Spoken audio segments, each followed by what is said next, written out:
एक छोटे से शहर में सुनीता अपनी दो बेटियों के साथ रहा करती थी, जिनका नाम पायल और पलक था। पायल और पलक दोनों ही समझदार और मुंहफट लड़कियां थी। वो दोनों ही कॉलेज में पढ़ती और उनका लास्ट ईयर चल रहा था। ये कैसे कपड़े पहनकर तुम दोनों कॉलेज जा रही हो? तुम्हारे बाप ने देख लिया ना तो मुझे भी डांटेंगे। मम्मी, पापा को बताएगा कौन? मम्मी, आप इतना परेशान मत होया करो, ये तो आजकल का फैशन है। मेरी तो बात सुनती ही नहीं हो अब तुम दोनों, बड़ी जो हो गई हो। अरे अब तो ऐसे कपड़े पहनना छोड़ दो। मम्मी, कहा ना आजकल का फैशन है ये। और कॉलेज क्या हम बहनजी बनकर जाएं? हाँ मम्मी, पलक सही बोल रही है। कॉलेज अगर बहनजी बनकर जाएंगे ना तो सभी बच्चे हमारा मजाक बनाएंगे। ऐसा बोलती हुई दोनों कॉलेज के लिए चली जाती है। ऐसे ही कई दिन निकलते हैं। अब उन दोनों के एग्जाम चल रहे थे। सुनीता उनके कमरे में जाकर बोलती है, तुम दोनों तो बस फोन ही चलाती रहती हो। एग्जाम चल रहे हैं, कोई कह सकता है क्या तुम दोनों के? मम्मी, इतनी देर से तो पढ़ ही रहे थे, अभी तो फोन चलाने बैठे हैं। मम्मी, आपकी पलक इतनी होशियार है ना कि बिना पढ़े भी एग्जाम दे सकती है। बहुत बोलती हो तुम दोनों माँ के साथ। सही है, जब ससुराल जाओगी ना तब पता चलेगा। मम्मी, आपको हमारी बातें इतनी ही बुरी क्यों लगती है? आपको क्या लगता है हम बहुत बोलते हैं या हम बेशरम है? अब तुम्हारे एग्जाम खत्म होने के बाद तुम घर के काम सीख लो, फिर तुम दोनों की शादी भी करनी है। सुनीता ये कहकर वहाँ से चली जाती है। ऐसे ही उनके एग्जाम भी पूरे हो जाते हैं और उनके लिए विवेक और रवि का रिश्ता आता है। दोनों भाई थे और उनकी माँ ममता देवी को पलक और पायल दोनों ही पसंद आ जाती है और वो दोनों बेटों की शादी पूरे रीति रिवाज से उन दोनों से कर देती है। बहू, तुम्हारा स्वागत है हमारे घर में। घर के इस कलश को अपने दाहिने पैर से गिराकर अंदर आ जाओ।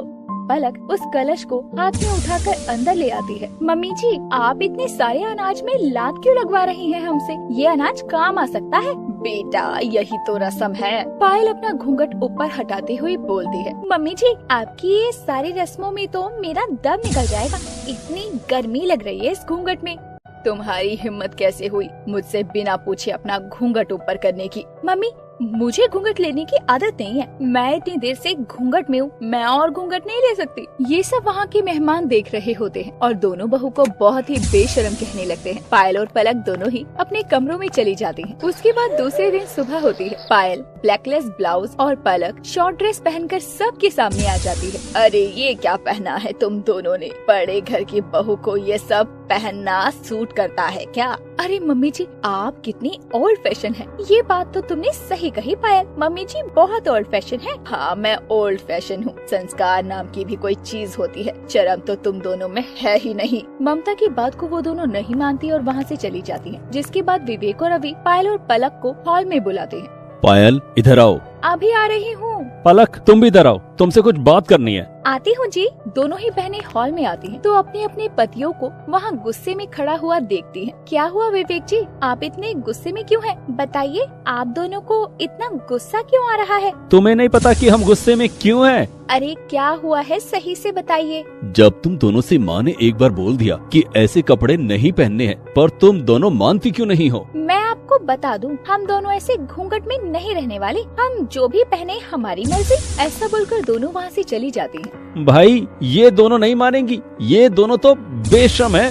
विवेक और रवि दोनों ही समझ गए थे कि उनकी पत्नियां बेशर्म तो है ही और थोड़ी बिगड़ी हुई भी है। ऐसे ही कई दिन गुजर जाते हैं और वो दोनों रोजाना शॉर्ट ड्रेस पहनकर, तो कभी बैकलेस ब्लाउज पहनकर, कभी डीप नेक सूट पहनकर सबके सामने आ जाती थी और ये सब ममता को देखकर बिल्कुल अच्छा नहीं लगता था। फिर एक दिन उनकी बुआ सास उनके घर आती है, जिसका नाम मधु होता है। अरे भाभी, कहाँ हो तुम? अरे बुआ जी, आप, नमस्ते। पायल अपनी बुआ सास को देखकर नमस्ते करते हुए पैर छूने लगती है। तभी वहाँ पलक भी आ जाती है। नमस्ते बुआ जी, आप कब आई? नमस्ते नमस्ते, तुम्हारी सास कहाँ है? वो मम्मी जी अभी पड़ोस में ही गई हैं, आती होंगी। अच्छा, और बताओ, तुम्हारी सास तुम्हें परेशान तो नहीं करती ना? नहीं बुआ जी, ऐसा तो कुछ नहीं है। अरे छुपाओ मत, मैं भी तुम्हारी बुआ सास हूँ। ऐसा तो कुछ नहीं है। अगर कुछ ऐसा होता भी तो हम आपको क्यों बताते? आप होती कौन है हमारे घर में बोलने वाली? भाभी सही बोलती है, तुम दोनों के बारे में बेशर्म हो।